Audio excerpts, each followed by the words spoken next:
Good morning, students. Today is a slight experimental. I'm using earphones. Maybe I'll have to shout less with this mic on. I'm just hoping my volume is audible, my voice is audible, else the experiment fails. Good morning, everyone, once again.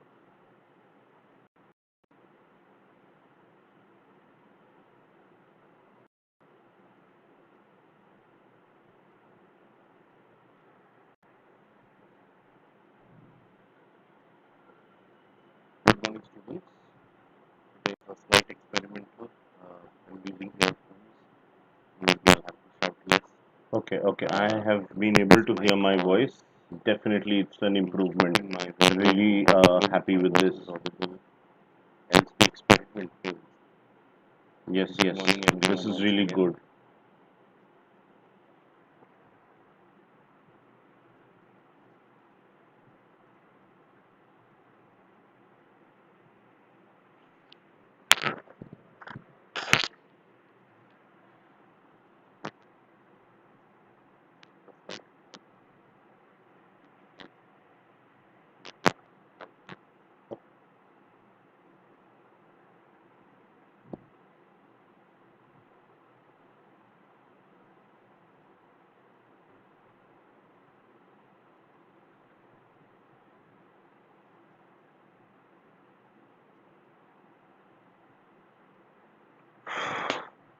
पता नहीं, it's taking so long to start. I think last 2-3 days my computer has been a little slow. I think I need to do something about it. Okay, once again, a warm good morning to everyone. Welcome everyone to unacademy.com. This is the largest online learning platform in India. We are present in several entrance exams such as JEE, NEET, UGC NET, the defense services, UPSC, etc., Bank POSSC. We've been in it for a really long time, but now we are also coming up in last 2-3 days. My computer has been a little slow. Yeah. So now we are also coming up in this area, which is management. So really hope to serve you very well this year. I will be taking care of your general awareness, which of course is such an important, though often neglected subject within the CAT preps. Okay, this is a brief profile of myself. My name is Aritro Dasgupta, and I've got a decade's work experience in total. So I have an MBA in Forest Management from the Indian Institute of Forest Management, from where I graduated in the year 2010 with a postgraduate diploma in Forest Management, equivalent to an MBA basically. Got a decade's experience since then in the areas of teaching, training, strategy, consulting, and in content writing. Teaching, I've worked with the university and I've worked in coaching. Training, I've done lots of these motivational sessions in different schools, colleges, corporates as well. Uh, on the other hand, there is also the strategy consulting. I have a lot of clients in terms of especially the lifestyle segment where I consult people, and of course, content writing. This is something I do in different fields. I've been published in respected publications such as Business World, Careers 360, Shiksha.com, and in this one, WhatsApp Live, also in an academic journal known as Geography in You, plus Pine Chemicals Review, which is a New Orleans based trade magazine. Further on, my experience, as I said, is primarily in India, but I've also worked in the Middle East and in North America as well. And of course, content writing. This is something I do. North America I've been published in, and last 5 years, as I said, I have been heavily involved with the coaching segment, and toppers to several exams such as CAT, CLAT, DU, JAT, etc. have been my students. So what all you're going to receive? Of course, so far my toppers have been from contact classes, but I'm really confident that this year from online classes as well, you guys will not disappoint me. You will ace the exams, and I will have toppers on the online space as well. So what all you're going to get as part of the curriculum? Let's take a look. First of all, you receive daily live classes, right? हर रोज आपकी classes है. ये हमारा channel है. मैं आपको पहले भी बता चुका हूँ क्रैक मैनेजमेंट एग्जाम्स. तो इसको आप क्लिक करेंगे So you will receive all the classes that are actually relevant. Tomorrow the English Premier League restarts. There's quite a bit of excitement. There are live tests and quizzes as well. So on the right hand side, you can see the YouTube chat window. Do put in your comments, anything that you wish to connect to. I would be happy to respond to your points.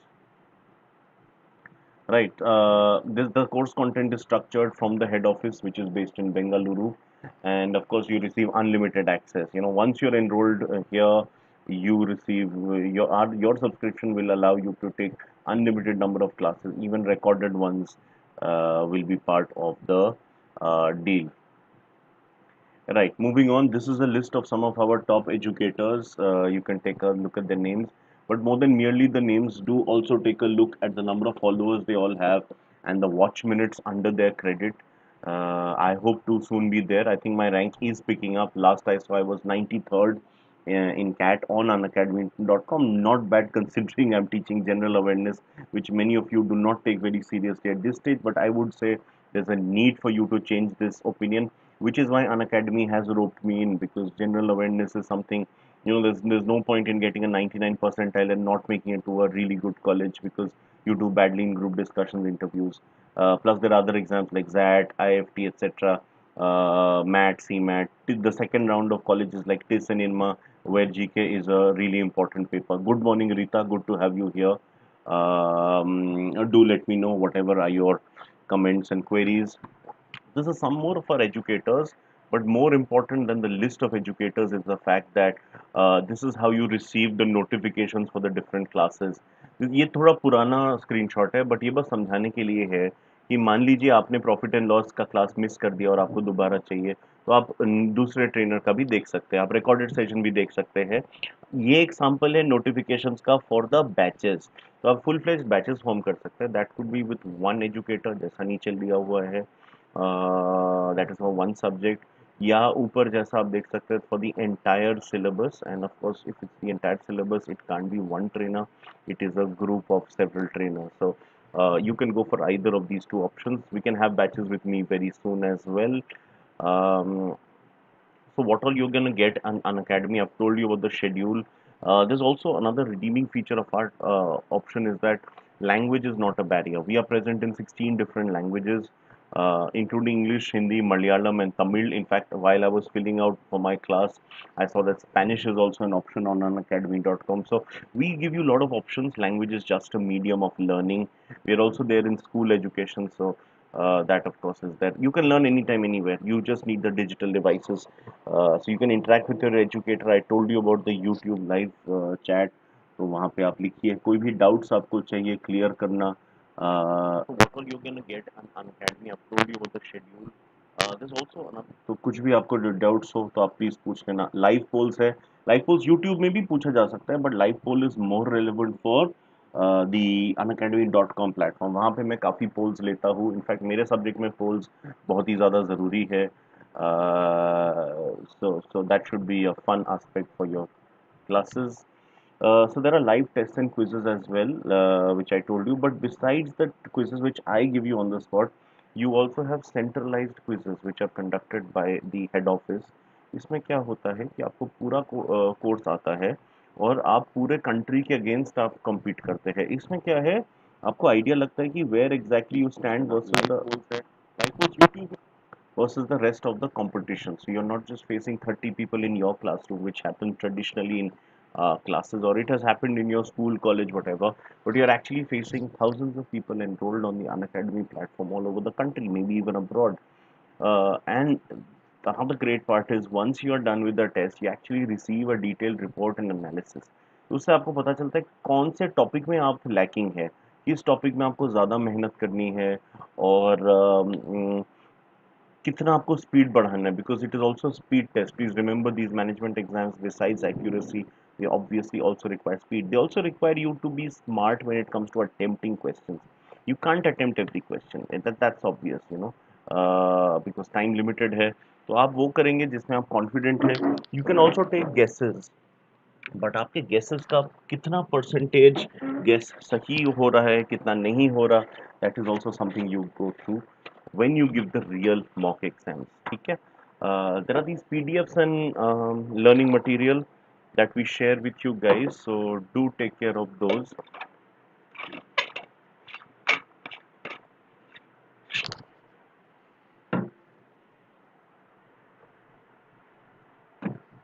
ठीक है, तो उसमें क्या आता है, you get access to class notes. So जो भी मैं क्लास में पढ़ाऊंगा, जैसे आज का सेशन काफ़ी डिटेल्ड है, इसमें बहुत सारी सारे पॉइंट्स है, ये आप डाउनलोड कर सकते हैं। यूट्यूब में डाउनलोड करना थोड़ा मुश्किल है, लेकिन unacademy.com में इट इज़ मच ईजियर। तो उसमें आप लोग प्लीज़ डाउनलोड कीजिए and take up your classes. That will be really good. Moving on further, I want all of you to read this PPT, this slide once. Basically, my code is AD09. तो AD09 use करेंगे आप, तो आपको 10% flat of मिलेगा. So do use my code when you are enrolling. But besides that, I want you to see the packages for the different months.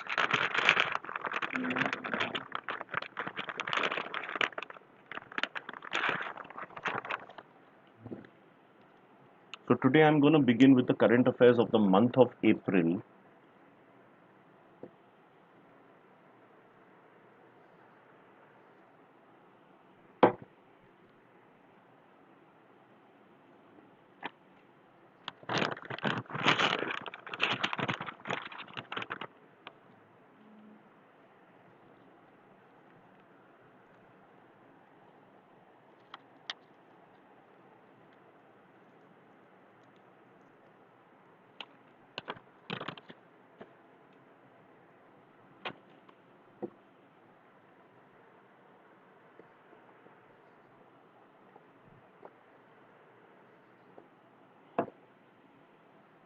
ठीक है, I think सबने देख लिया। आपको क्लियरली दिखेगा कि जितना शॉर्ट टर्म आप कोर्स लेंगे वो सस्ता होगा in a way, but per month cost is actually much higher, whereas if you take a long term course your per month cost reduces to a trickle. 24 महीने का लेंगे तो आपको 75% ऑफ मिलेगा। This is in addition to the 10% off you're getting anyway, so the overall percentage of reduction is massive. So go for it. I would suggest all of you go for the 2 year program or minimum 1 year program. Rita, are you still there? Do let me know. Uh, Rita, if you're there, do let me know your comments, any questions. So I'm done with the introduction on Unacademy. Now I'm gonna start with the meat of today's class, which, as I told you earlier, is the current affairs for the month of April. I have on YouTube already covered January, February, March. I had started with January and February, then I realized कि new months कर लेते हैं, फिर पुराने में वापस चले जाएंगे। तो फिर मैंने मई और जून पकड़ा और फिर मैं वापस पहुंचा मार्च में। मई जून कंप्लीट किया, फिर मार्च कंप्लीट किया और आज अप्रैल में शुरू कर रहा हूँ। हर एक महीने के लिए there will be a total of 3 classes. You have already experienced most of you 5 months into 3 classes each. So today is going to be the next one. Okay, so starting with April current affairs today. Okay, so just be ready, note down the points which I am going to dictate. Okay, I think this is an easy one. I think everybody is aware. Rita, I'm sure you've heard of Arogya Setu. This is a new mobile app launched, and I hope it's not just about GK, but I hope you guys are using it all the time. Perhaps not at home, but whenever you are stepping outside your home, this is something that you should be keeping in handy, because this is the best way of contact tracing. I don't know if you're aware what is contact tracing. It means that unfortunately, if somebody has been afflicted with COVID-19, he or she can, if the Bluetooth was on at the time, so whoever that person has come into contact with, and the other person should also have his or her Bluetooth on. So somebody is infected. I am not infected, but I come close to that person. Both of us have a Bluetooth on. So so after that person has been detected, they will look into everybody the person has come in contact with in a period of time, over a period of time. So that is the way Arogya Setu works. So I hope all of you are using Arogya Setu, and I think most of you are using, given the data that in just 13 days, which is technically less than 2 weeks, Arogya Setu saw 50 million downloads. That is an all-time record for an app in India. It beat the record earlier held by Pokemon Go. Rather different purposes. I had discussed with you guys when we were doing March current affairs regarding the merger between the PSU bank merger. Some of you might remember. Uh, I don't know. I'll write down the terms. PSU bank merger. PSU का मतलब है public sector undertaking. इनको हम PSB भी कहते हैं, public sector banks. तो PSU undertaking के बारे में मैंने बताया था. अभी क्या हो रहा है, one of those PSU banks which is union bank has become India fifth largest public sector lender. Lender का मतलब है बैंक. आफ्टर अमेलगमेटिंग, अमेलगमेटिंग मतलब merging with Andhra Bank and Corporation Bank into in itself. So it is now going to be called Union Bank. I'll just connect the charger. Just give me a moment, please.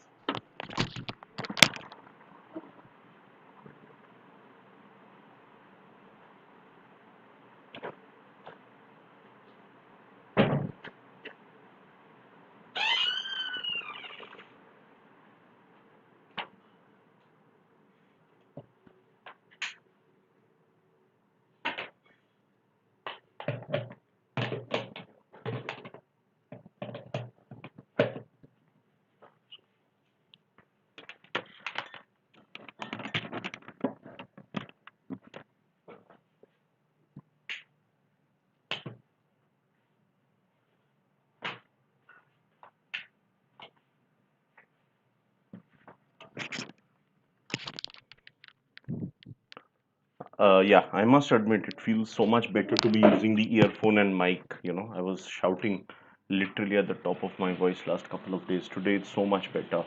And Rita, do confirm if you're able to hear me. I hope there is no problem with the voice and the volume.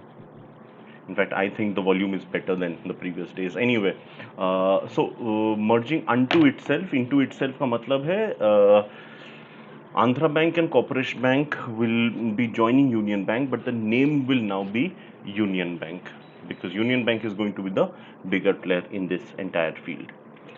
Right, moving on further with April current affairs, the format remains same as has been in the last few classes, which is that for miscellaneous content, the headline will be the current affairs of that month, and for anything which is specific, I'll be having separate slides for them. ठीक है? So April में अगला point NASA. I think everybody's heard of NASA. So NASA will, because Union Bank is going to be the bigger player in. So NASA has been selected for a new mission, or rather, NASA has selected a new mission called the Sunrise. The full form of Sunrise is Sun Radio Interferometer Space Experiment. Now, what exactly is this? This is actually the closest exercise till date to the Sun, like closest to the Sun physically. Of course, it is unmanned. So this is to study how the sun generates weather storms. There are weather storms which take place on the sun, and this is to study that. Right, the beauty of current affairs classes that we constantly flip from one class to one subject to another. So right now we are talking of the sun and space exploration and NASA, and immediately next we are going to move to something about the Indian government. This is a very important point. Please ध्यान से देखिए this last point.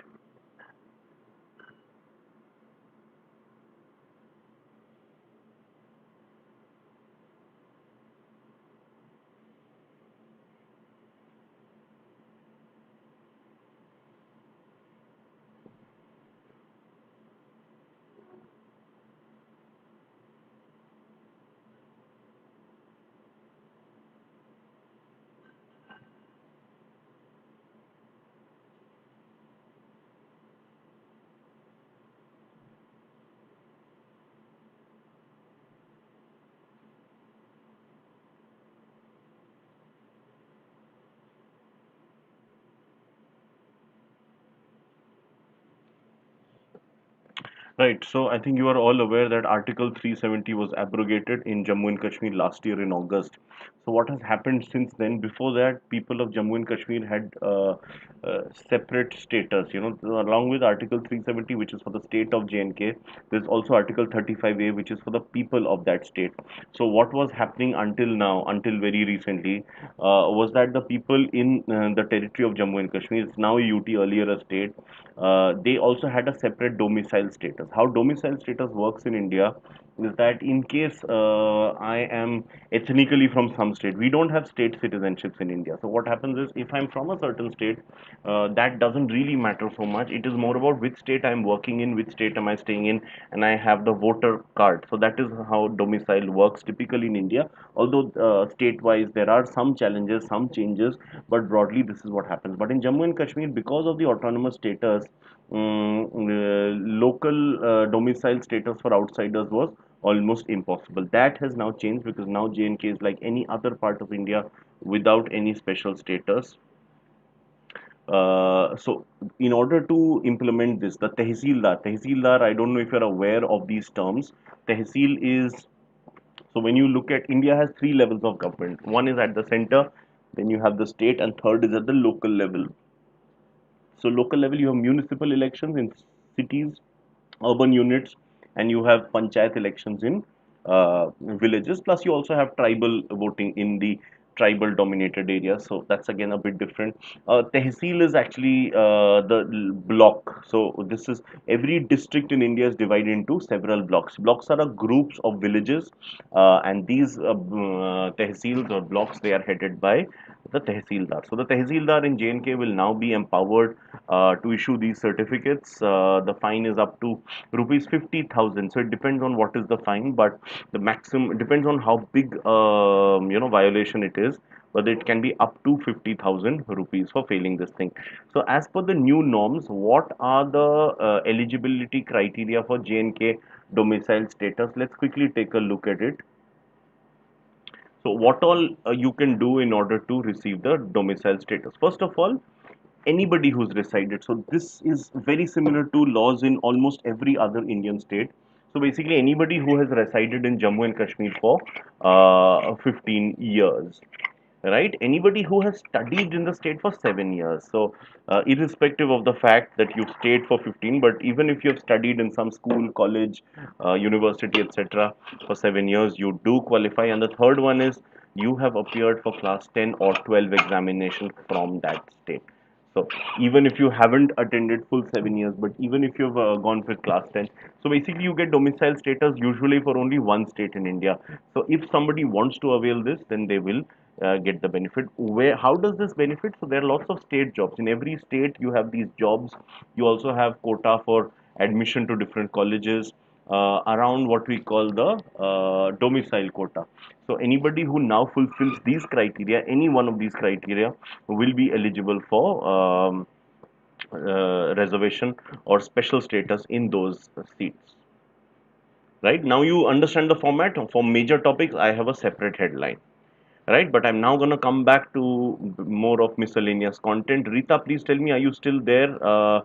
Do write in something. Whoever it is, I can see two more people are watching. Do write in something, so that I can communicate accordingly. Right. Sticking with Jammu and Kashmir. So, Jammu and Kashmir and Ladakh have now been split. I think you are all aware of this thing. But one thing you may or may not be aware is that they also have a common high court now. In spite of being two separate union territories, the high court remains common. Jammu and Kashmir, of course, has its high court. Now that will is now common, including Ladakh. Uh, that might stay on for foreseeable future, because Ladakh is actually quite small to have a separate judicial system of its own. So the first ever permanent judge of the Common High Court has been appointed. His name is Justice Rajneesh Oswal. He's the first and permanent judge. Now, what is significant about this is, as I said, until the abrogation of Article 370 and Article 35A, the state and the people had special status. So whenever they would take oath, they would actually, Jammu and Kashmir had its own constitution, which, because it is autonomous, none of the other states in India have. Though some tribal areas in the northeast have some sort of benefits, but none of the other states had something like this. So, and J&K did have something of a status of its own, but now with that gone, He became the first to take oath completely under the Indian Constitution. So under Indian Constitution alone and no other criteria. Right, moving on, I think I have discussed with you guys COP in the past, but I would still like to further talk about it. Please understand this is the month of April. April is the peak of the COVID-19 crisis worldwide. Uh, it is also the peak of the lockdowns worldwide. I mean, in countries like USA, Brazil, India, plus several new ones which have emerged like Mexico, the problems have actually continued. But in the first wave which hit Europe, April was pretty much the peak. Europe has to quite an extent recovered after that. The likes of Italy, Spain, France, these were some of the countries hit very badly in the initial wave in April. So that's why COVID-19 related, you do have questions in this month. Eventually, the COP26 for this year was postponed, but at this time of the year, has been postponed to next year. At this time in April, they were not sure whether to postpone it to a new year or to just somehow conduct it this year itself, which is why it was merely rescheduled to November. Now it has further been rescheduled to 2021, but in the month of April it was rescheduled for November due to the coronavirus pandemic. So while I have spoken to you earlier about COP, I thought let me further elaborate on this because it's actually quite an important point. So let's take you through what exactly is a COP. COP stands for Conference of the Parties. ठीक है, so this is an annual meeting regarding environment and climate change. ठीक है, मैं आप लोगों को time दे रहा हूँ ताकि आप लिख सको सारी चीजें. It's good to write while you are listening. Okay, it's run by the UNFCCC. What exactly is the UNFCCC? Let's take a look. UNFCCC stands for United Nations Framework Convention on Climate Change.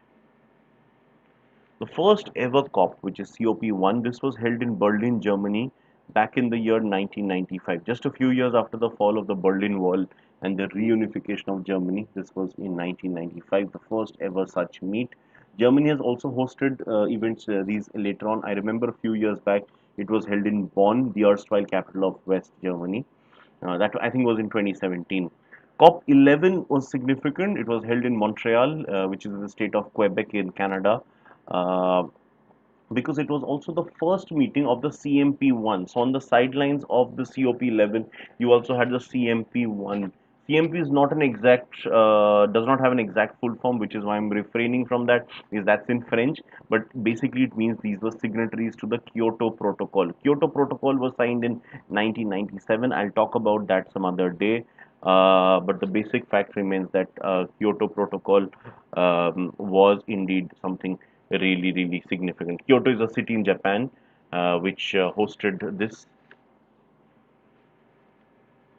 So now I'm doing for every month. After this is done, so once I'm live till July and August, उसके बाद मैं अलग-अलग topics का भी करूँगा ताकि because in every class you also have miscellaneous so much of diversity of topics you could sometime miss out. So I could take a full class on, let's say, military exercises of India, bilateral exercises.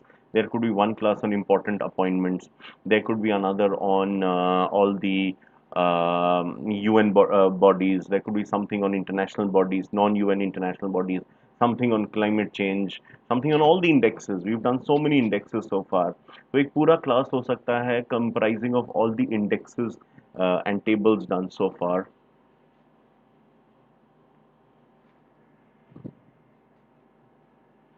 Okay. Moving on further, there's COP21. This was also really significant. This was held couple of years back. मैं year लिखना भूल गया, but that was in 2015. You can just write that down. It was held in Paris because of the. Why is this significant? It's because of the Paris Agreement that was signed. I think you may have heard of the Paris Agreement. ठीक है, आप लोगों ने शायद नाम सुना होगा Paris agreement का. ठीक है, moving on to the next one. Moving on further, there's COP21. This was also really significant. This was So, further points on the Conference of Parties, let's take a look. COP22, that's also significant. COP22 was held obviously 1 year after COP21. This was held in the city of Marrakesh, a historical city in Morocco. Morocco really famous for its tourism, its beaches, its history and heritage due to होगा Paris Agreement का. ठीक है, moving on to the next one. Moving on. Right. So this is CMA 1 because this included the signatories of the Paris Agreement. So we have COP22, CMP, and now CMA also taking place. Right. COP25. This is the most recent one. It was held last year in Madrid, the capital of Spain. Madrid was not the first choice. It was actually the first choice. It was actually the third choice. The first choice was Brazil. It was supposed to be held in Rio de Janeiro. Incidentally, Rio de Janeiro has hosted a very important climate meet earlier, sometime in the 1980s, I believe.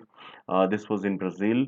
The president of Brazil, Jair Bolsonaro, he, however, refused to hold this as he is a climate change denier. There are a group of right-wing politicians globally who say that there is nothing called climate change. Climate change is a farce. It's bogus. So he actually denied that, which is why it was not held. Instead, it was because this was decided to be hosted before Jair Bolsonaro became president. So once he became president, this was moved out. The second choice was actually Santiago, which is in Chile, capital of Chile. But this was also withdrawn due to unrelated street protests. There's a reason I have emphasized on the word unrelated, ताकि आपको ये ना लगे कि इसकी वजह से protest हुए थे. इसकी वजह से नहीं. There was some price hike and there were lots of street protests in Santiago. Roughly at the same time when it was in Hong Kong as well. Hong Kong was doing anti-China protests. Santiago was doing anti-USA because US government is quite dominant in Chile as well. So done with COP. Now I'm going to move towards some more of miscellaneous current affairs from the month of April. So India has actually joined a select league of sticking with climate change, but actually from a more local level. So India has joined a select league of nations having the world's cleanest petrol and diesel, as oil companies rolled out the Euro 6 emission compliant fuels without either disruption or a price increase. So basically, let me just give you the history of this. We used to have fuel compliance called BS, which stood for Bharat standards, while globally Euro standards was being used. After BS3, which is when the BS4 was set to begin, India decided that let's merge BS4 and Euro 4 because there's no point in having so many standards. So BS4 was compliant with international Euro 4. उसके बाद we were supposed to have Euro BS5, ठीक है, which was supposed to be rolled out in December 2020, December this year. However, there was this sudden change in the government decision. The Ministry of Petroleum and Natural Gas also complied, and they decided that instead of having the fifth, let's straight away go to BS6. India actually became the first country to move straight away from BS4 or Euro 4 to Euro 6. Why this is a good thing or why is this an advantage? I understand there could be a lot of price rise. Automobile companies already suffering due to flagging demand last couple of years, and then the pandemic and the lockdowns. On top of that, for them the costs are definitely going to rise because of this incident. However, the good thing is in terms of environment. So the higher is the category, the lower is the chance of pollution. Right, lower is going to be the pollution. That is why India opted straight away to go for Euro 6. Right, moving on further about banks. There's the State Bank of India, SBI. They have listed green bonds. Any idea what are green bonds? If anyone is here, let me just ask you guys if you're aware of what is a green bond. Can somebody tell me what are green bonds?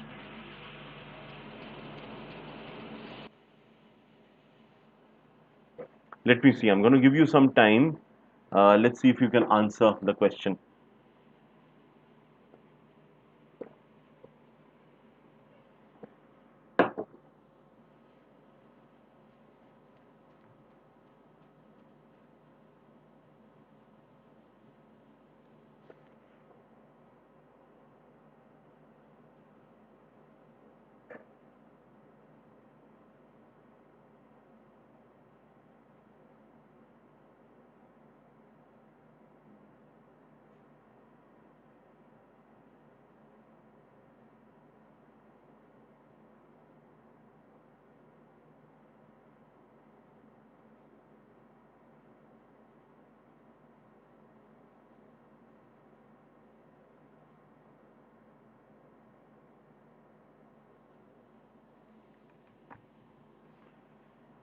Let's see if there are any answers. I can't see any answers. So basically, let me just tell you what are green bonds.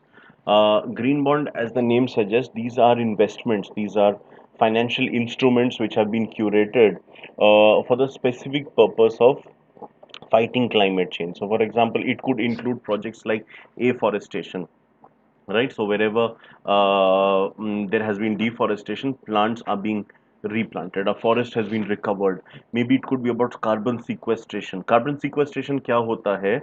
It is like there is a industrial area, there are lots of factories which obviously guzzle out a lot of carbon dioxide every day, every year.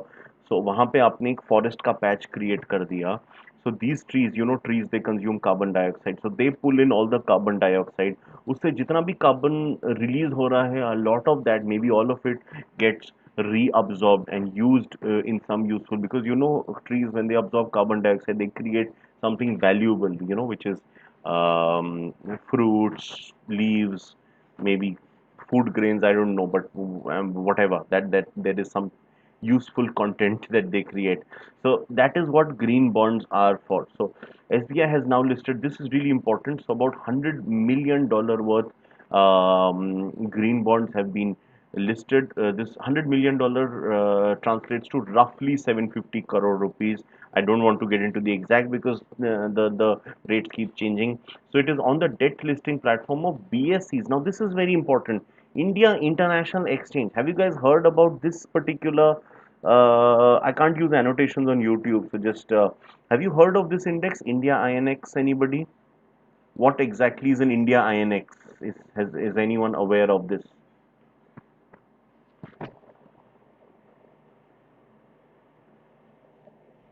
Any idea? So BSE, I think everybody knows, Bombay Stock Exchange, just like the NSE. BSE and NSE, they are the two most important stock exchange in India. Both of them are located in Mumbai, Maharashtra, the financial capital of India. That is Mumbai. However, you also have an international exchange. This is for international transaction. So अगर आप India में बैठे बैठे बाहर के साथ transact करना चाहते हैं, या Indian companies they want to list themselves open to foreign transactions, then you use this INX platform. So while it is affiliated to the BSE, it is not located in Mumbai. It is located in nearby Gandhinagar, the capital of Gujarat. Gandhinagar, by the way, conjoining the city of Ahmedabad. So it is not far actually from Mumbai, and also a very important urban city, urban area. This area is particularly known as Gift City. So a particular area within Gandhinagar is designated as Gift City. That's the term that has been coined. Moving on further to more of miscellaneous content, let's take a look. So the World Bank, it has a board of executive directors which has approved a fast track billion US dollar COVID emergency response and health system preparedness project. So the World Bank, this in short, just to tell you that to fight COVID-19, the World Bank has approved a loan of $1 billion. So it is a certain fund which is being created. This fund can only be used for COVID-19 purposes, right? So to help India prevent, detect, and respond to the COVID-19 pandemic and strengthen its public health preparedness. Please understand, as I said, this is April, so the public panic was the maximum, and so that is where the preparedness really took place. This was actually the most stringent of the lockdowns at this stage. After that, we have not seen after that the lockdowns have over a period of time sort of reduced. Now we are into unlock fourth phase of the unlock. My mistake, क्या हो गया? Anyway, now moving back to NASA. We were talking of NASA earlier today. Moving back to them. So NASA has executed the first launch of Artemis 1. A lot of these projects of the NASA are named after Greek gods and goddesses, right? In fact, Greek or Roman gods. In fact, all the planets, they are named after Roman gods. Venus, for example, is the Roman god of love. Mars is the Roman god of war. And then you have Jupiter is the king of the gods, the god of thunder, known as Zeus in Greek. So Greek and Roman gods, they are more or less equivalent to each other, because the Greeks were the original ones. The Roman civilization came up later, I mean, very soon after the Greeks, actually, not that far apart.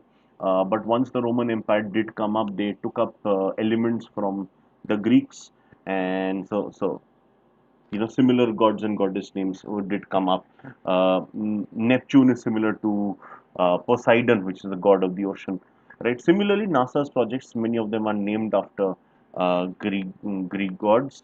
So Artemis is the first mission of the agency's SLS project. So there's a new SLS, which is Space Launch System rocket, and Orion spacecraft to the moon.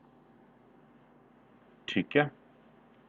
Artemis, as far as I remember, I have actually read Iliad and Odyssey both. I've read the original in English, but the whole of Iliad, Odyssey, and of course the Mahabharata. So I've read a lot of the epics, but मुझे पूरा याद नहीं all the Greek gods. I think so. Artemis, I think, is the she's a woman that I know, female goddess, the goddess, and I think she was god of hunting. जहाँ तक मुझे याद है. Uh, she has a brother. I think Apollo is her brother. But anyway, moving on. I'll have to revise, Greek mythology.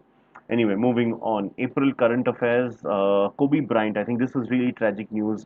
Kobe Bryant was one of the most successful sports persons of the last couple of decades. I think she's a woman that I know, a basketball legend.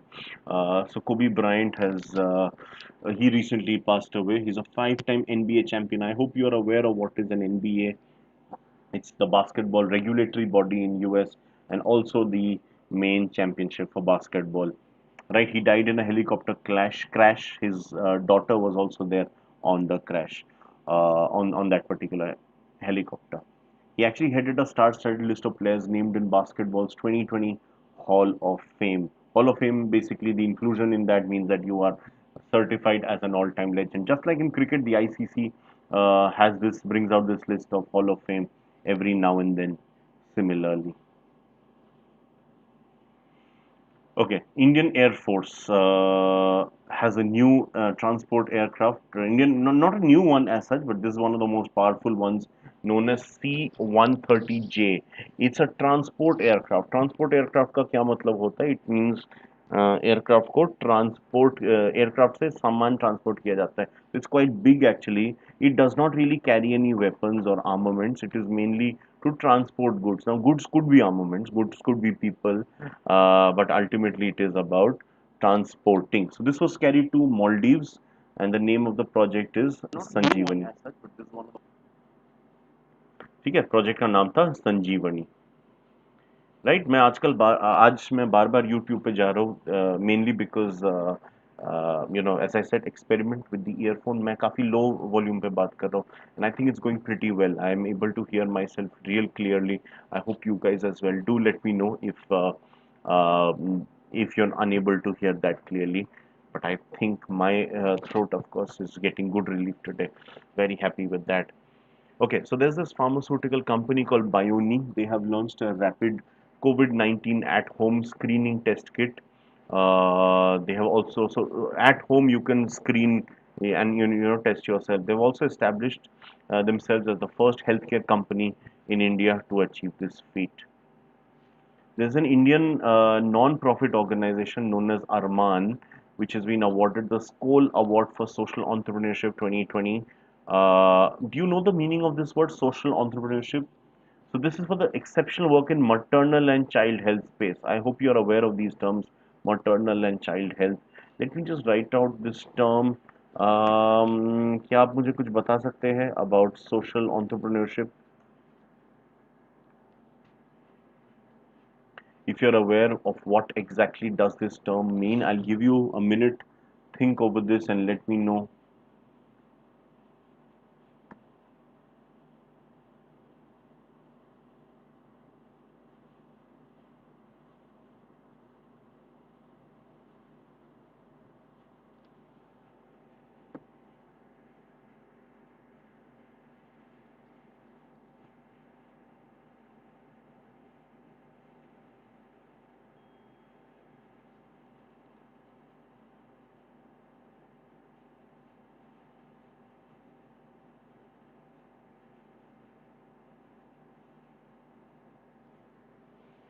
Let's see if you have answered anything. Social entrepreneurship, none of you seem to have answered, but let me just clarify to you guys what exactly. I can see a few more are watching. Do comment if there's something, will be great if you can, because it's good to have participative classes. Right, social entrepreneurship का मतलब है entrepreneurship, just like anything else, except that in this case you are working towards a social good. Is this charity? No, आप free में नहीं दे रहे कुछ काम. You know, there's a famous कहावत कि if you teach somebody, if you give somebody fish, they will eat for one day, but if you teach somebody fishing, they can eat for their entire lives. So that is basically what this is. It's capacity building, जिसमें आप charity नहीं कर रहे, free में नहीं सिखा रहे किसी को कुछ, बट आप उनको मिनिमम पैसा आप भी कमा रहे हो, so that there is incentive on both sides. And this is something you do forever. You want to earn really good money. There's nothing wrong in earning money, of course.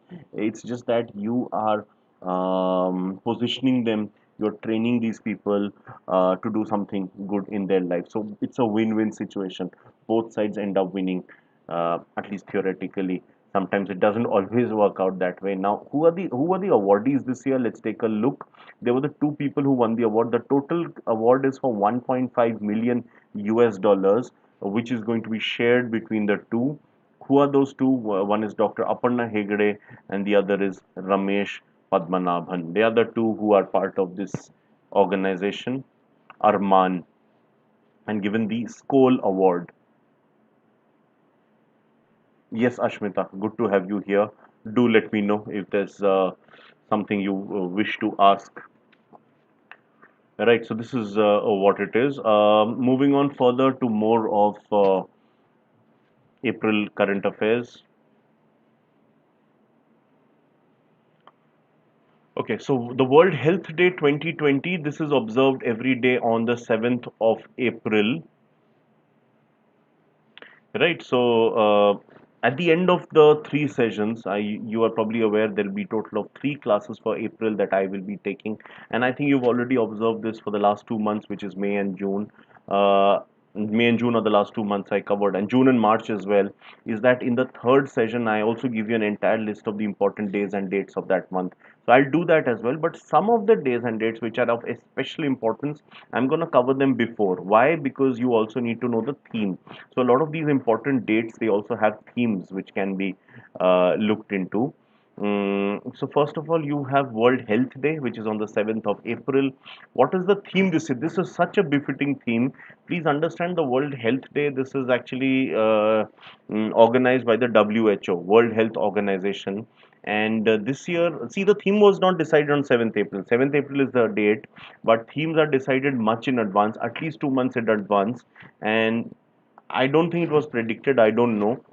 But this year, nurses have become so important. They are the frontline warriors in our fight against COVID 19.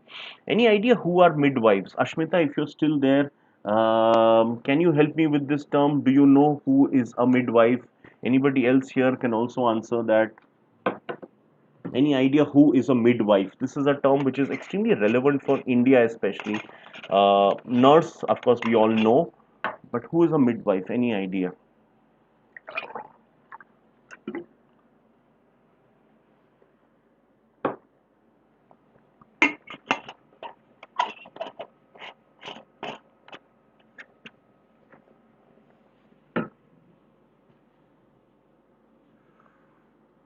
Let me see. I'll give you some more time. Do let me know if you're aware of it.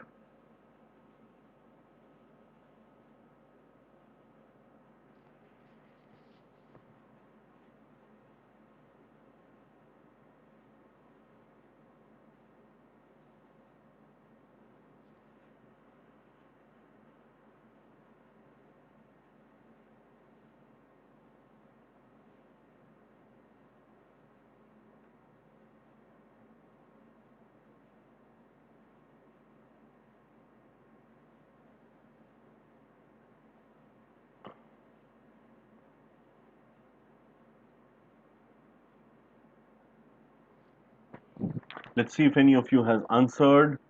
Okay, okay, very good. Good to see your answers, Ashmita. Midwife is someone who assists during childbirth. Very good point.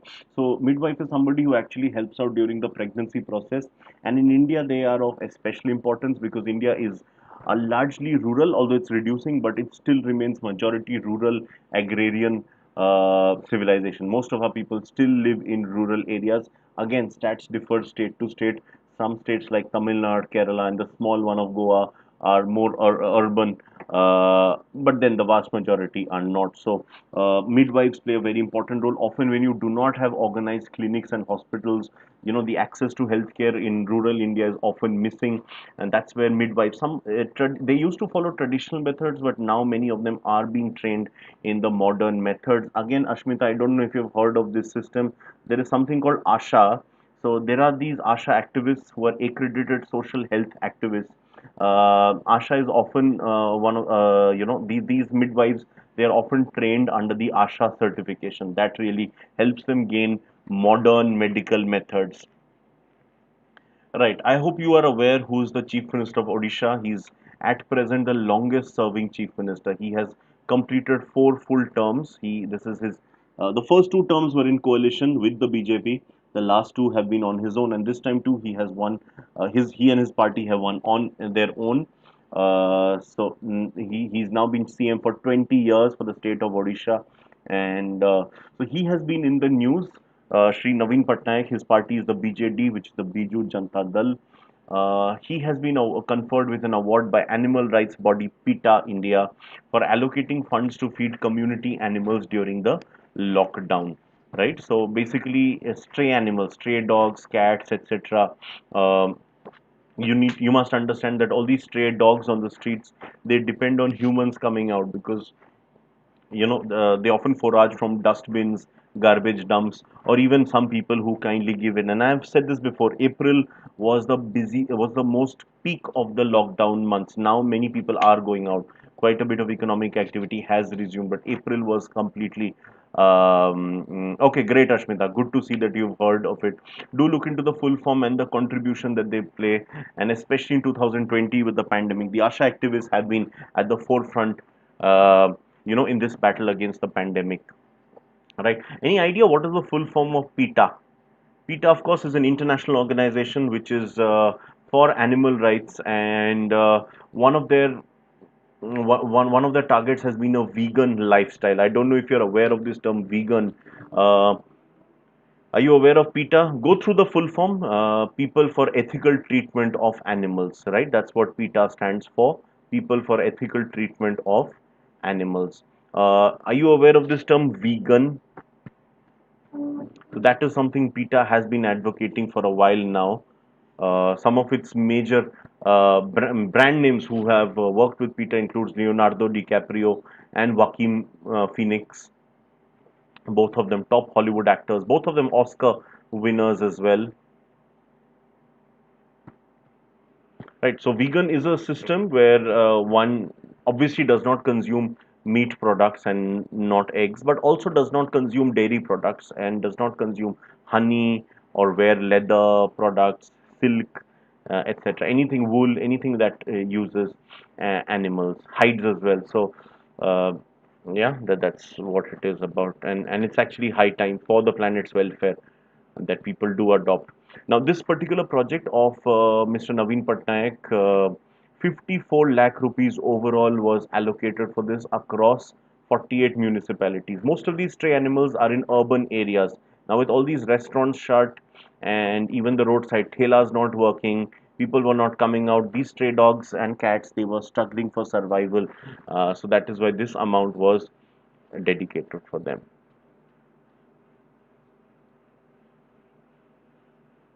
Right, this piece of gyan which I gave on vegan, that is not that is only for the climate change purposes, nothing else. Actually, it is not, ultimately food is your personal choice.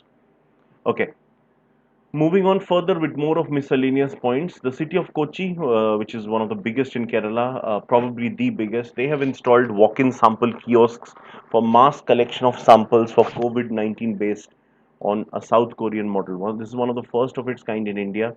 So there was this model in South Korea where people could just walk in sample kiosks, where samples could be deposited, and they would get the test there. You know, right now the governments in several states in Delhi, in India, several of the health ministries have confirmed that one need not a prescription, doctor's prescription to get yourself tested.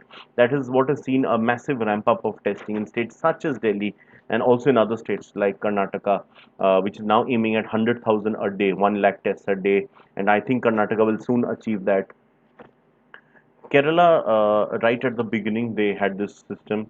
So unlike the other states which started with a doctor's prescription needed for flu or something, here you could do it directly.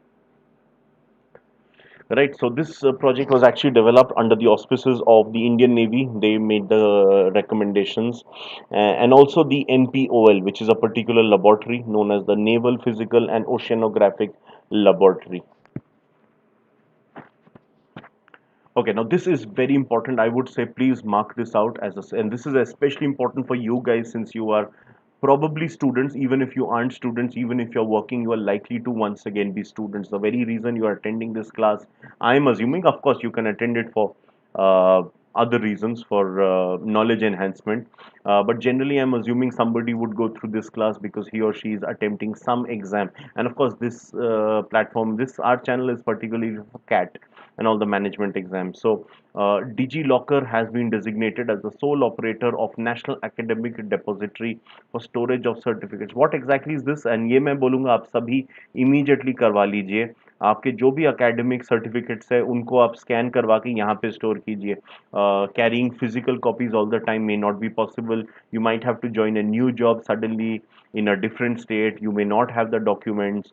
तो आपने उसका photo दिखा दिया and DigiLocker every company every college is supposed to accept. This is as per law. So do take this. It is actually free of cost right now. I think बस एक साल बाकी है. अगले साल से it will be paid. So a minimal cost, not much, but still there will be a cost involved. I'm not sure of the exact timeline, but please get this done immediately. I haven't yet done it, to be very honest. I will need to do it. मैं आज ही करवा लूँगा इसको. Anyway, moving on further, some more miscellaneous content. So, again, fighting the COVID-19 crisis, the Union Cabinet did something.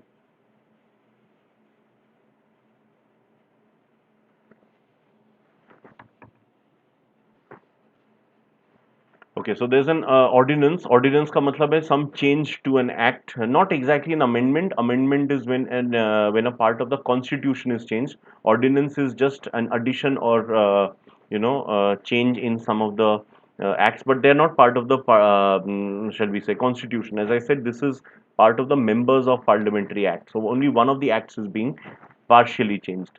So an ordinance has been passed to amending the salary allowances and pensions of the members of parliament. So this is a part of the Members of Parliament Act 1954, reducing salaries by 30% for 1 year. This is to fight COVID-19. Our MPs have taken the first step because obviously the costs to the government will be really high. So this is one way of saving money.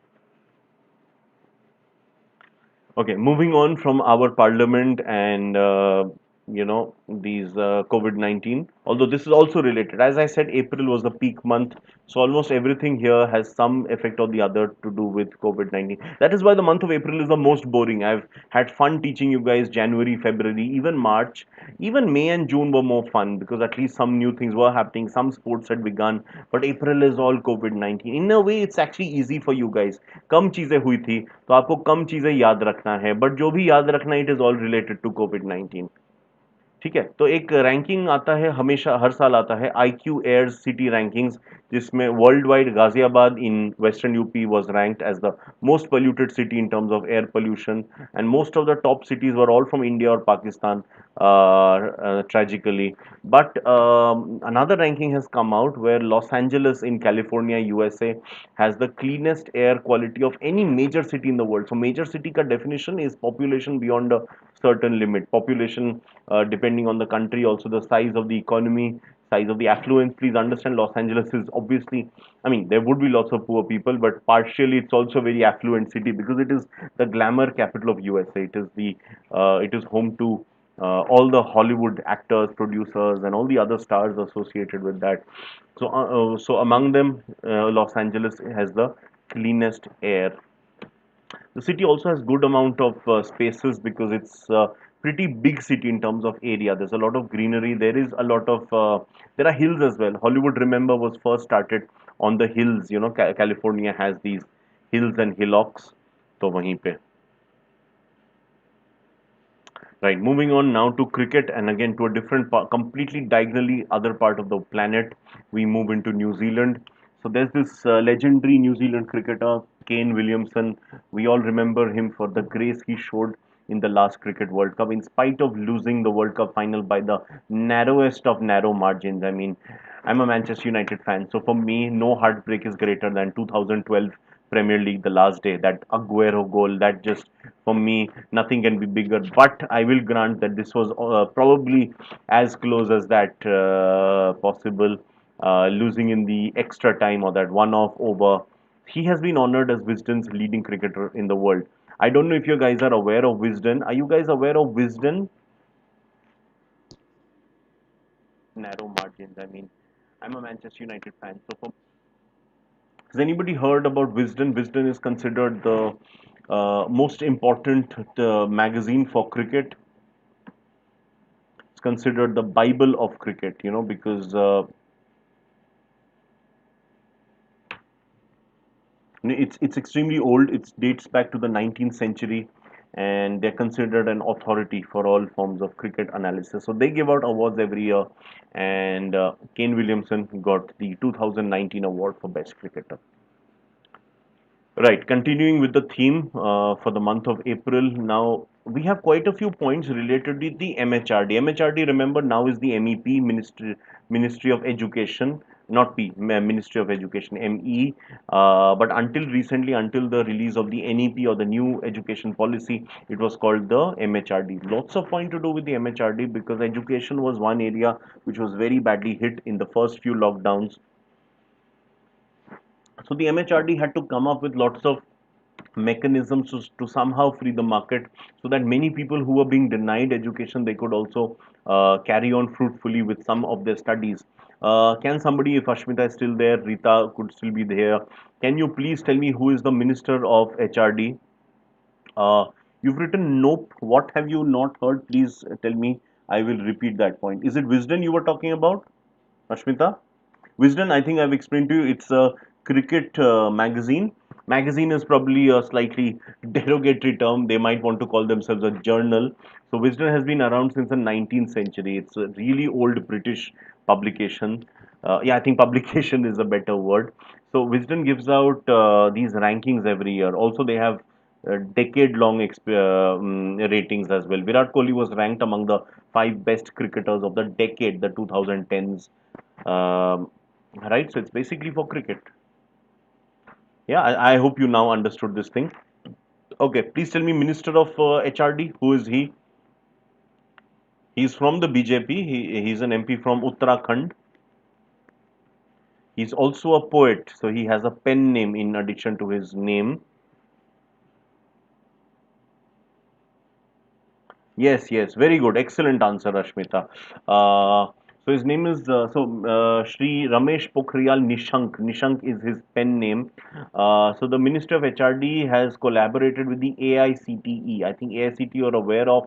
It's the regulatory body for professional education in India, vocational and professional, anything which is not related to universities. Universities are regulated by UGC or University Grants Commission, but standalone professional technical courses, they are handled by the AICT. For example, all the IIMs that many of you are aiming at, that is done by the AICTE.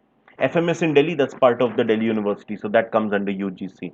Very soon they will all be merged together because there will be a single body which I think the UGC will handle as per the NEP, New Education Policy.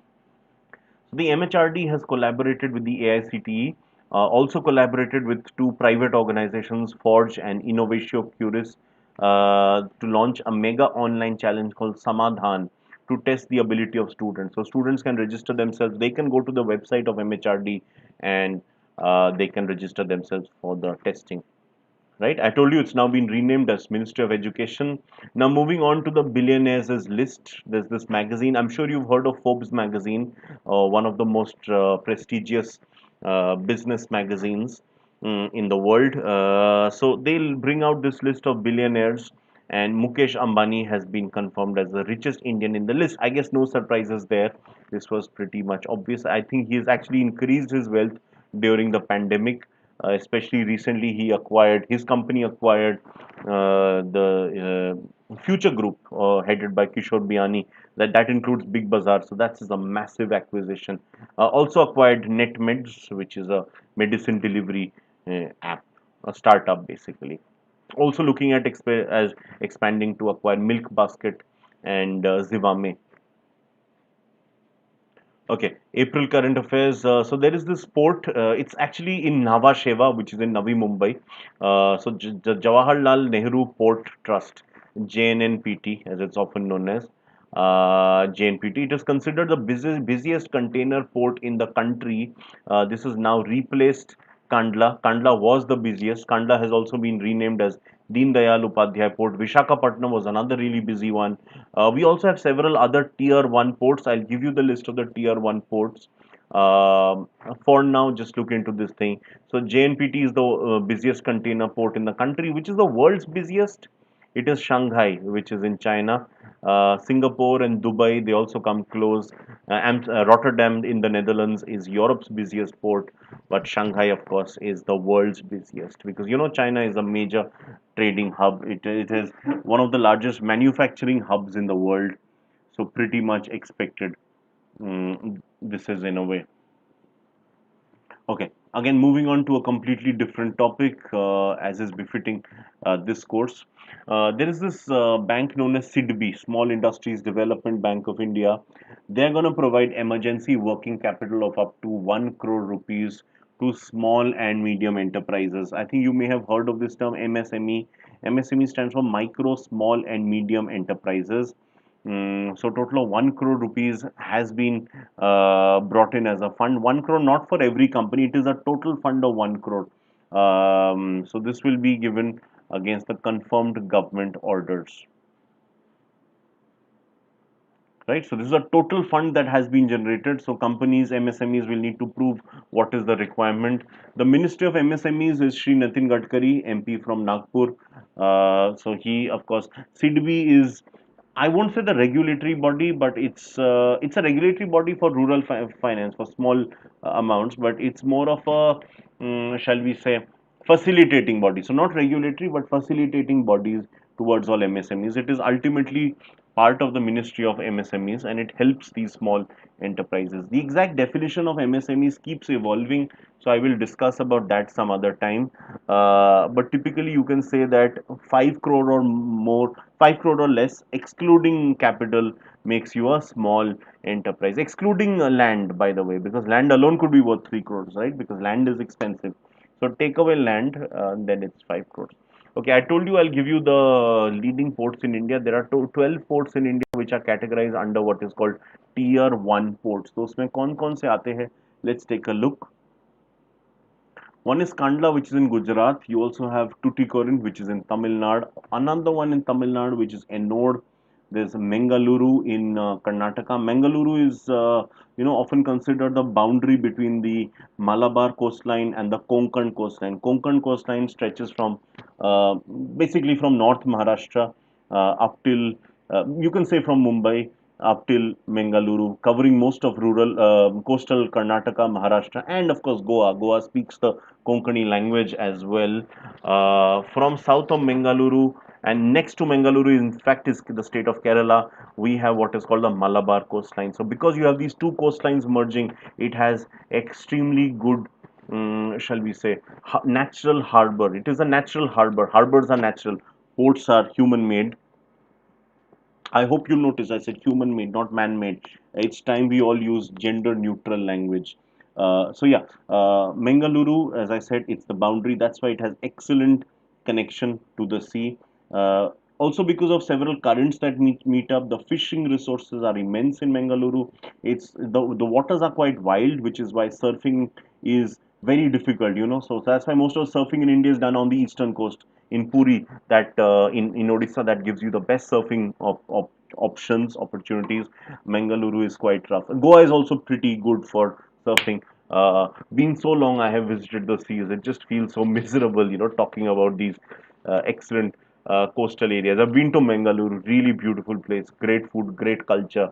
Uh, Kochi as well, very good for tourism purposes.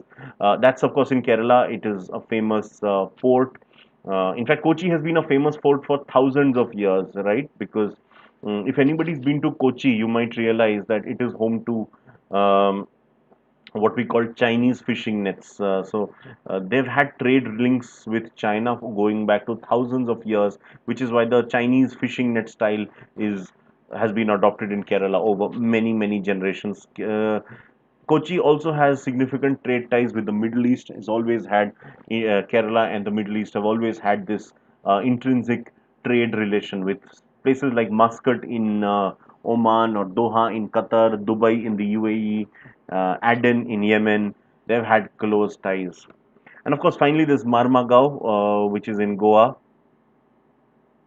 Right, so this is six. There are six more. Let's go to the next page. There's Paradeep, which is in Odisha.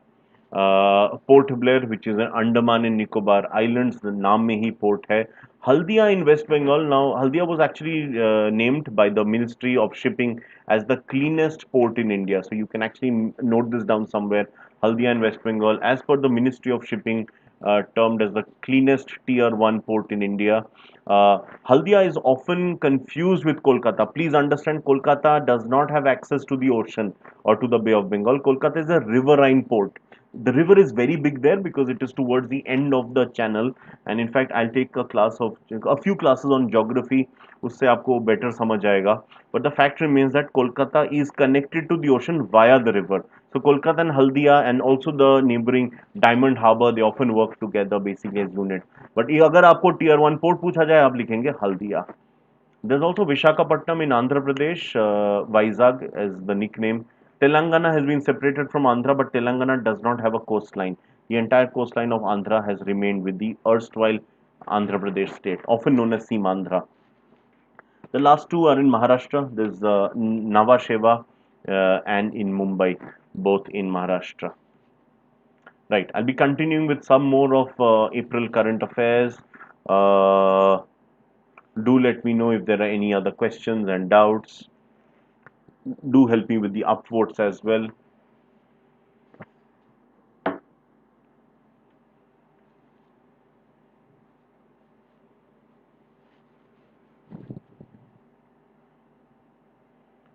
Okay, sticking with the MHRD, I told you MHRD has been involved in quite a few projects. तो MHRD ने एक और चीज़ किया है, एक training module चालू किया है फॉर कोविड-19 में जो लोग प्रोफेशनली काम करेंगे उसके मैनेजमेंट के लिए. इस पोर्टल का नाम है IGOT और integrated government online training portal. ये दीक्षा प्लेटफॉर्म में ही है. आपने शायद दीक्षा प्लेटफॉर्म के बारे में सुना होगा. ये एक वेबसाइट है, सरकारी प्लेटफॉर्म है जिसमें अलग-अलग कोर्सेज हैं, अलग तरीके के कोर्सेज हैं, जिसको लोग देख सकते हैं. इनफैक्ट आज के ही पेपर में आया है कि दीक्षा प्लेटफॉर्म में अभी कुछ कोर्सेज लॉन्च किए गए हैं for those who are specially enabled or physically disabled, as we call it in usual parlance. So this was also started on the Diksha platform. As I told you, this was the peak month of COVID-19, which is why a lot of questions are to do with that. And of course, there was a massive need for awareness building. And by now, people do have at least some more awareness. Back then, it was much less, which is why Shri Amitabh Bachchan was roped in by none other than RBI. To be the face of a certain campaign. This is not directly related to COVID-19, but somewhat it is related. I'll tell you how. So he's the face of a campaign on Twitter launched in public interest, you know, जिसमें जिसको हम कहते हैं ना जनहित में जारी. जब आप आजकल फोन लगाते हो किसी को भी और बोला जाता है कि अभी कोविड अनलॉक की प्रक्रिया चल रही है, तो वो एंड में बताते हैं कि जनहित में जारी, which is in the benefit of the public interest basically. So this was launched in public interest where The RBI emphasized on transacting digitally. The idea being that if you do digital transactions, there is a greater chance of safety. The RBI is taking all steps to make sure that cyber security is given utmost importance, right?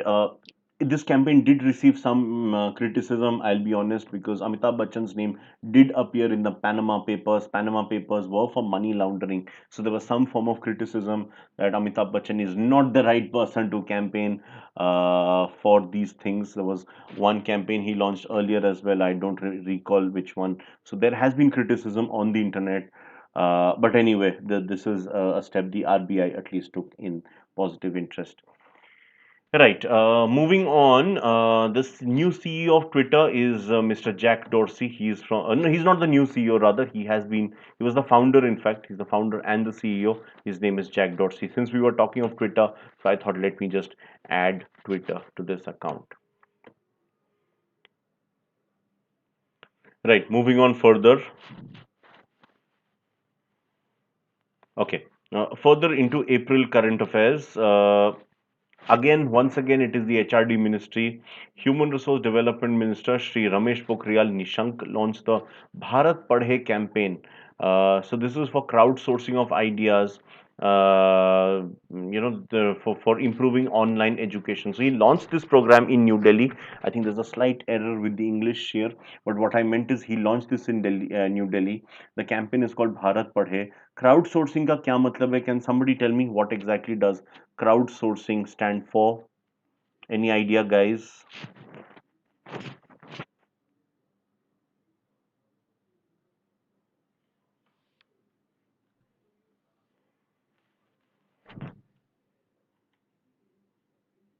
So he launched this program in New Delhi. I think there's a slight error with the English.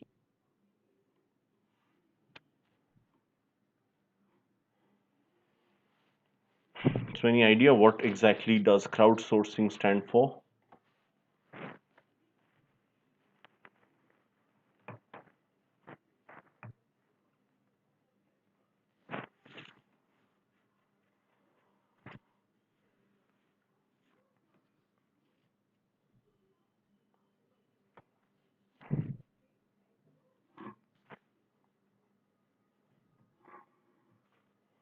Crowdsourcing का मतलब है when source of information or money for that matter is generated using the power of the crowd. The idea is that one may not be an expert, but you take ideas or money for that matter from different people. This is often a way of eliciting, shall we say, um, funding for different projects as well is often done through crowdsourcing.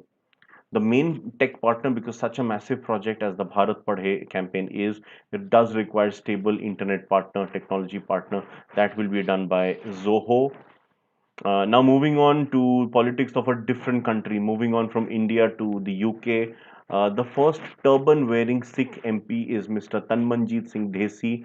The UK has had Sikh ministers in parliament, but never somebody who's a turban wearing. He's the first one, Sri Tanmanjeet Singh Dhesi.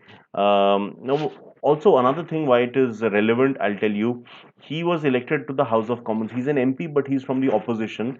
But he's also a shadow rail minister. I think he's from the Labour Party. I'm not really sure. Most likely from the Labour. What exactly is a shadow railway minister? Any idea what is? Forget the word railway, but who is a shadow minister? Can somebody tell me what exactly does this term mean? Ashmita, if you're there, Rita, if you're there, please tell me what is the meaning of a shadow minister? Forget the word railway, merely in isolation.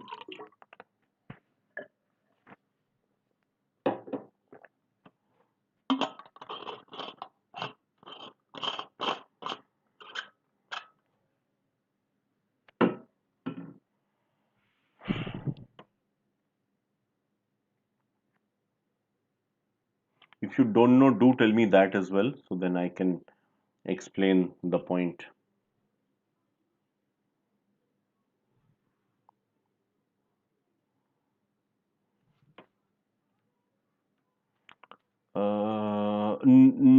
Proxy minister maybe, Controlled by someone else, probably not. So let me just swoop in on what it is. Shadow minister ka matlab hai, this is something the opposition decides. As I told you, he's from the opposition. UK now ruled by the conservatives. Boris Johnson is the PM. He's from the conservative. He's likely from the Labour Party.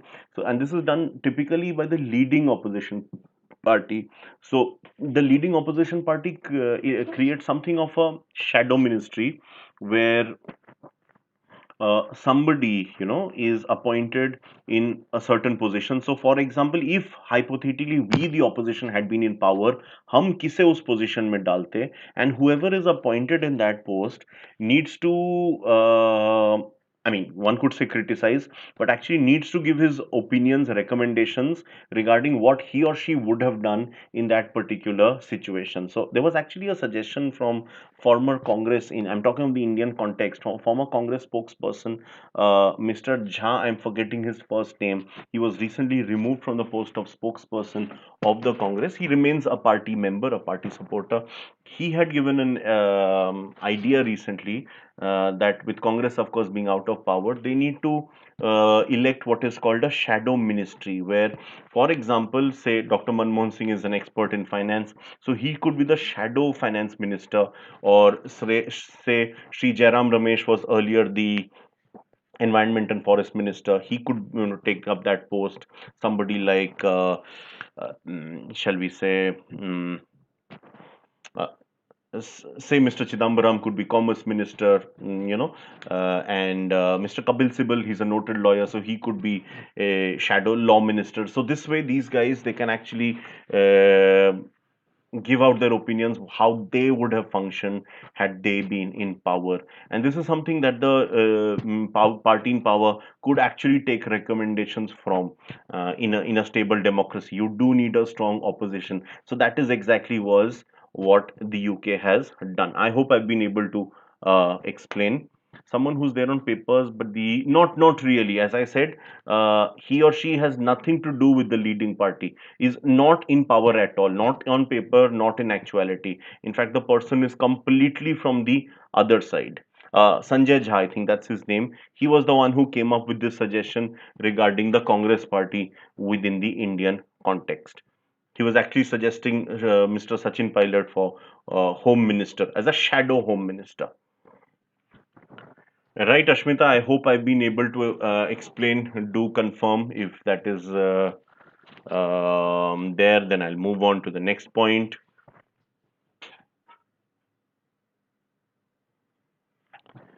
Right, so I'll continue with the further current affairs. Do let me know if I've been able to explain.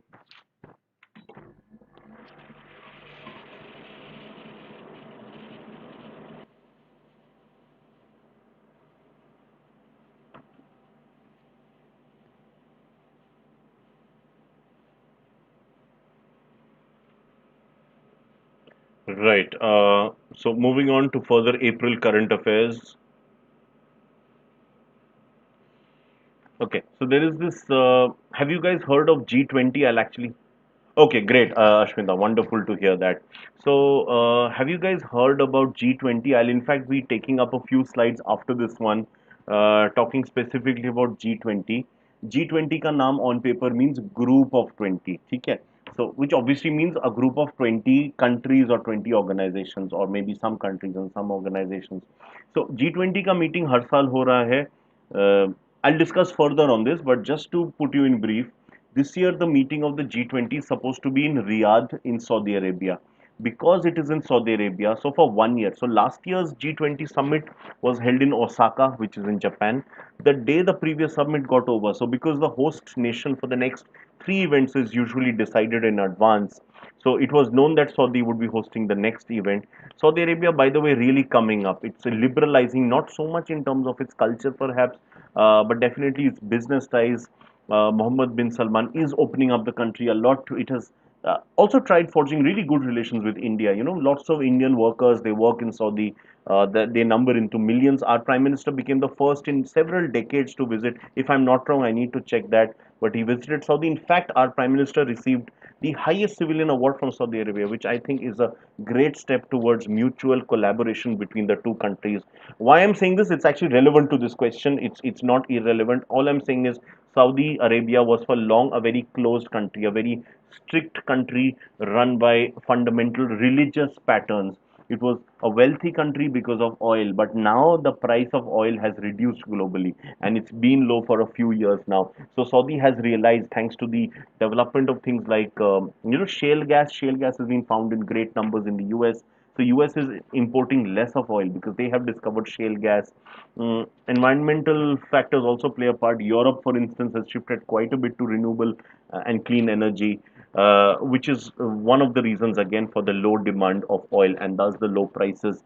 So what Saudi is now doing is they will be hosting this year's conference. So the day the previous conference got over, since then Saudi took up leadership for 1 year. After this event is over this year in Riyadh, next year's hosts they will become the they will take up the presidency for 1 year.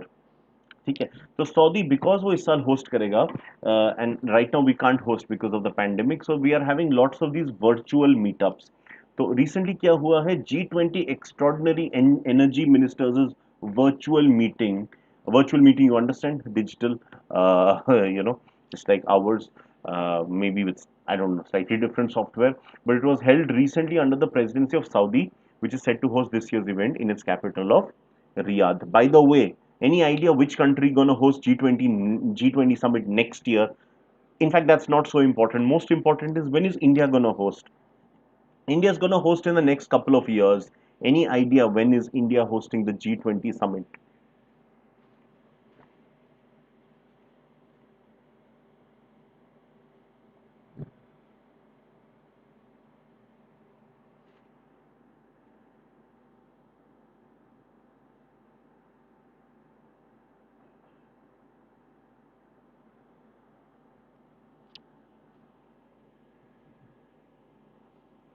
So India is going to host the G20 summit in the year 2022. Let me just write it down for you. India to host G20 summit in 2022. Italy.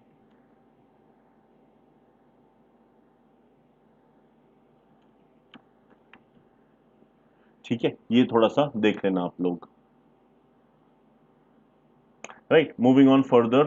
Madhuban Gajar, it's a variety of, as the name suggests, Gajar carrots, is the name of the biofortified carrot variety. Biofortified का मतलब है कि उसको, it's a natural carrot, it's not, but there is some sort of genetic modification so that it becomes fortified with greater minerals, enriched with greater mineral sets. So this has high beta carotene and iron content, which is very good for health. I mean, at least to quite an extent. Nothing too much is good. After this pandemic, there have been so many do-it-yourself DIY hacks on, having more of turmeric and almonds and methi or fenugreek that will boost your immunity. Everybody's having immunity drinks and stuff, but too much of good things is also a bad thing, because too much of fenugreek can have adverse impacts on the heart. So again, that's why I'm saying good to quite an extent. So this was developed by Sri Vallabhbhai Vasrambhai Marwania. It's called Madhuban Gajar because it has been developed in the Madhuban district, which is in Bihar, famous for its art and artisanship. Okay, moving on to completely other part of the country, diagonally the other side, Kerala is the first state in the country. Kerala, by the way, was making a lot of name in the month of April for its excellent handling of COVID-19. Now the state is, I won't say struggling, but yes, it has seen a further wave after the NRIs came back to Kerala. So the state is sort of having problems right now. So it's the first state in the country to commence convalescent plasma therapy, which is for the plasma of the recovered patients, which basically means that somebody who's recovered is supposed to have antibodies to fight this. Again, must understand that there was no confirmed case of COVID-19 reoccurring until very recently. Just 2 weeks back, we saw the first case. I think it was in Vietnam or was it in China? And I know the second case was in US. So those have been the first two cases. But So for quite a while, it was believed, and even now, many believe that once you have been infected once with COVID-19, you can't get it a second time. Even if you do get, it will be a less virulent strain, so chance of fatality will be lower. As I told you, I'm going to discuss G20 now. So just take a look at some of the next few points. G20 stands for Group of 20. I think that's obvious. Founded in 1999 for all the central bank governors. So basically, the RBI governor from India, the Fed Bank governor from the US. It also includes governments from member states. So the heads of the governments, of course. Now, the G20 had been formed in 1999, but for about a decade, it wasn't very active. It wasn't as strong or as powerful as it ended up becoming.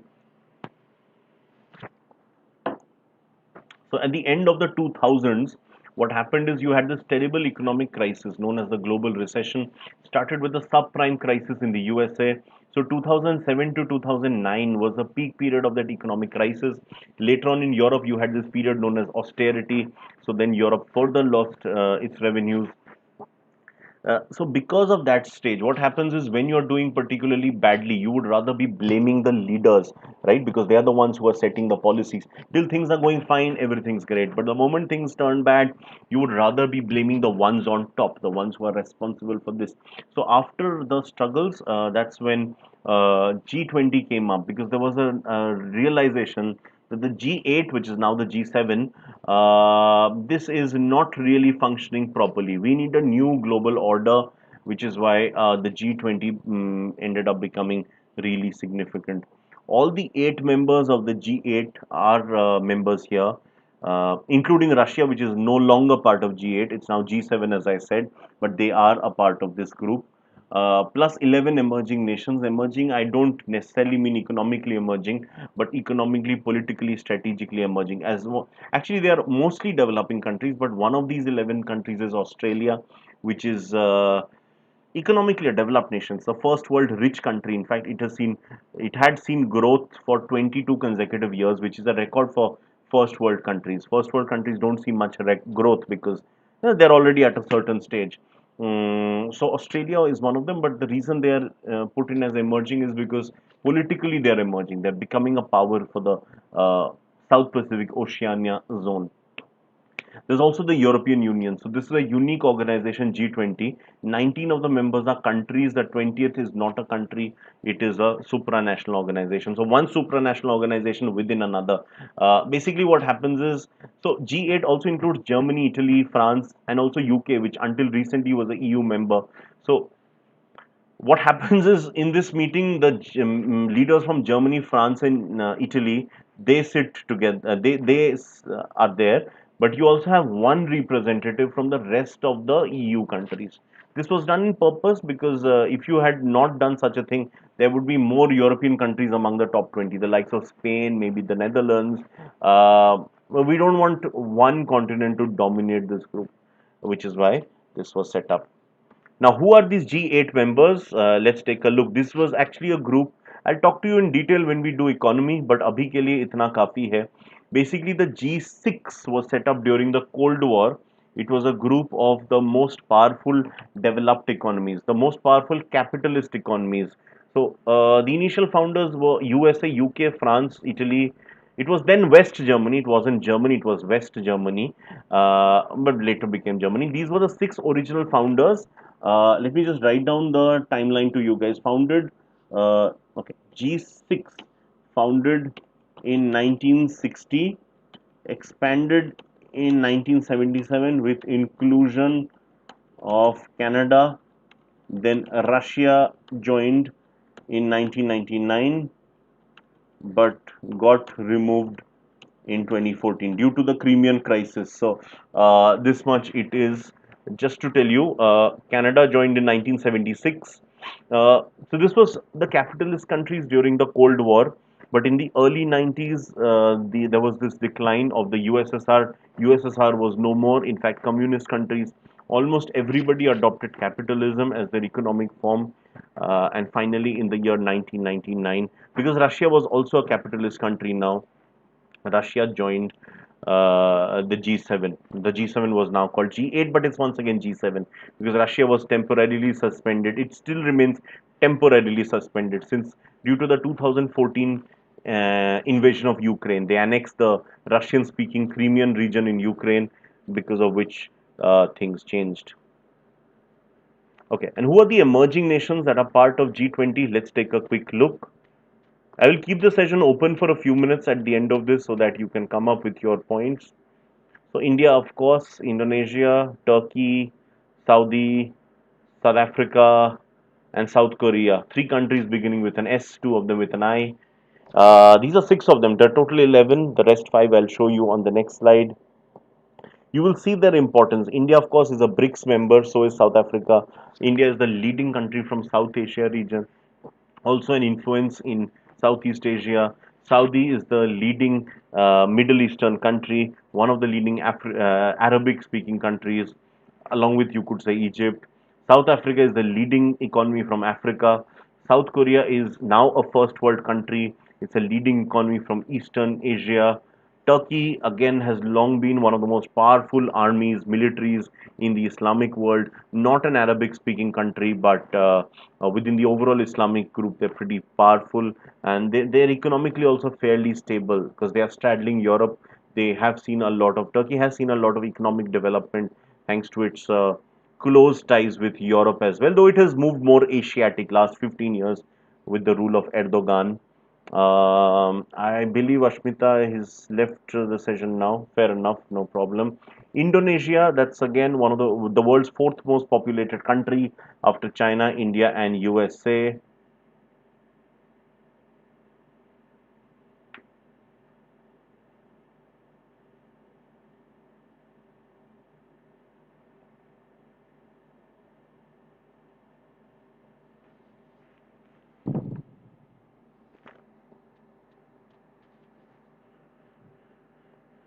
Right.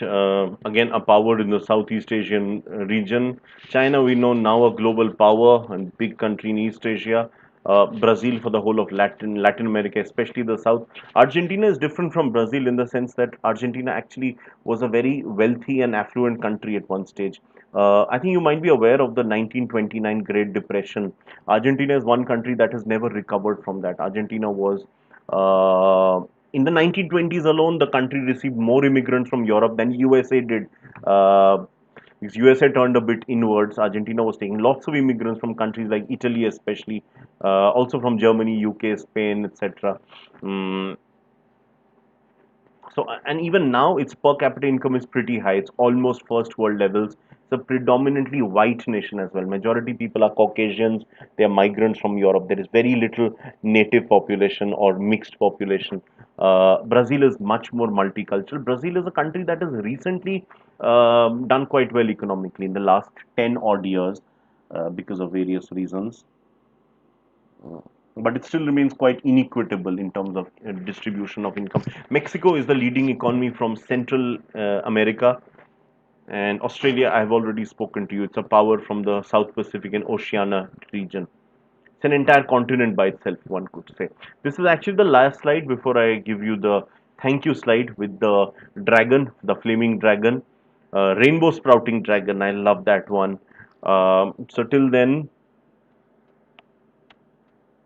moving on. Interesting comments today.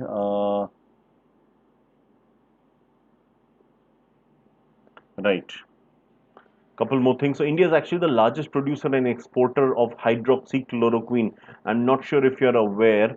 Hydroxychloroquine became a major source of contention because rather it was a positive thing initially. This medicine it's actually generically available medicine in India, was first started by Bengal Chemicals from obviously West Bengal. So hydroxychloroquine was considered initially almost like a magic drug, something that was helping in the fight against COVID-19. Uh, but and then USA wanted its deliveries.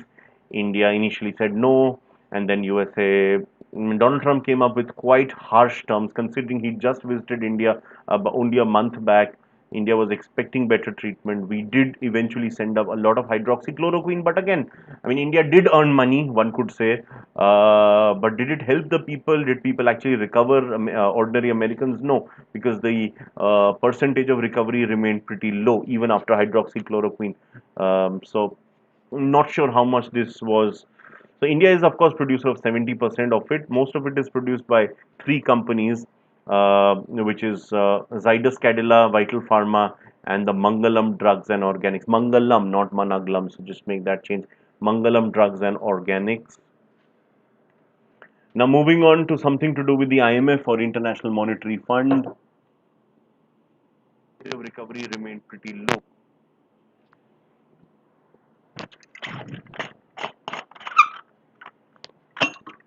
Just excuse me for a brief bio break. I'll just be back in a moment, please.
Yeah, thanks, guys. I trust you've gone through this slide.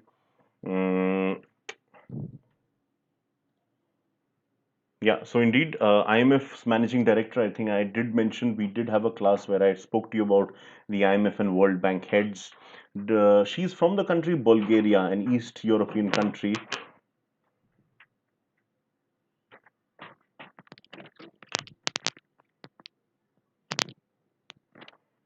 So she has named form. Thanks, guys. I trust you've gone through this slide.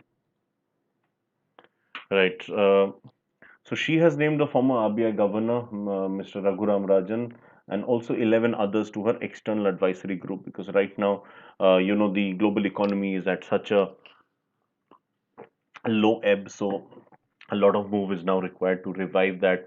So among the total 12 members who have been drafted into her team, one of them is an Indian, Raghuram Rajan. That's what we are proud of. So this was pretty much it. I'm done with the content for the day. I've shared my code with you guys.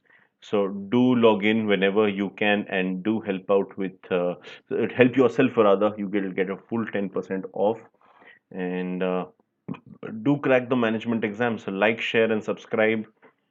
This is my code. What are you waiting for? I'll just keep the session open for a few minutes. Let me know whatever doubts, queries you have, and that way we can then take it ahead. I have another session today in a couple of hours' time. It's at 1:30 p.m.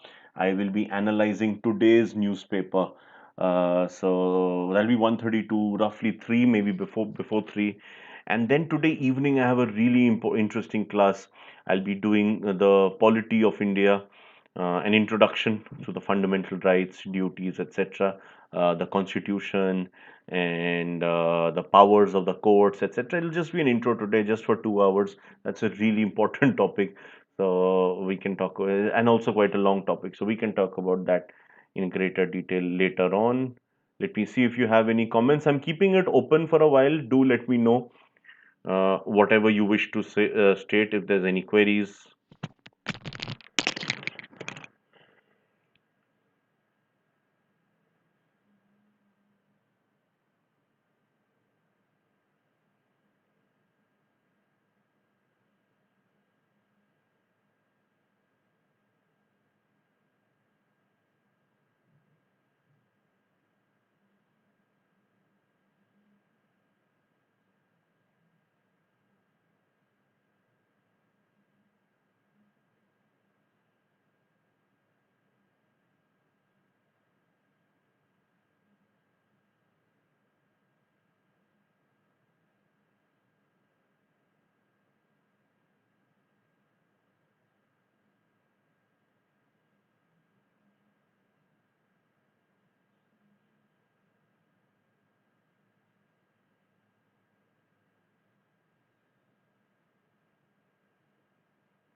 Let me just let me just check for the comments. Okay, so fair enough. I think I can now wrap up this session. Thank you guys. Wonderful interacting with you all. See you guys very soon in about 2 hours. Yeah, about an hour and a half's time.